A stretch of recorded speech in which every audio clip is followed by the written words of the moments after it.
আচ্ছা কনসে আল্লাহ বড় না মানুষ বড়? ধরো গাদা, তুই কার হাতে কার জোড়া দেশ? কুড়ায় আল্লাহ আর কুড়ায় মানুষ। যেটা কবার কইছে ওইটা কন। আল্লাহ বড় না মানুষ বড়? আল্লাহই তো বড়। আল্লাহ বড়, তাহলে আল্লাহর কথা না হই না মানুষের কথা শুনেন কে? তুই কি কইতাছস? কি আর আল্লাহর কথা মানে না মানুষের কথা মানে? হ্যাঁ, কি আর মানুষের কথা শুনেন তাই না?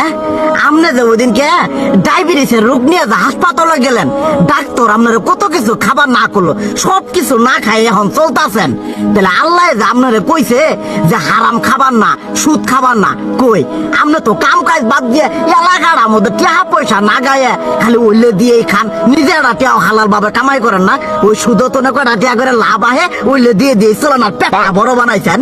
শুনেন একটা কথা কই, হারামের কোনোদিন আরাম নাই। হালাল পথে রুজি রোজগার করেন, প্রয়োজনে এড়া বেলা কম খায়েন, তাও শরীর পিণ্ড ভালো থাকবো, কোনো রোগ বেদ হবো না, আরামও পাবেন, আল্লাহও খুশি থাকবো। তুই আমার এইভাবে বুঝাবি আগে কইলি না কে? আসলে এই বিষয়টা তো আমি কখনো মাথায় এইভাবে নিই যে আমাদের কখনো ডাক্তার নিষেধ করলে ঠিকই আমরা নিষেধ মানি, কিন্তু উপর আল্লাহ যে কত কিছু নিষেধ করে দিয়ে সেটা মানি না।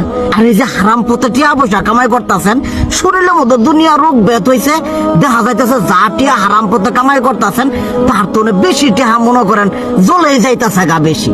আজকের পর থেকে আমি আর এই হারাম সুদ খামো না, আমি হালাল পথে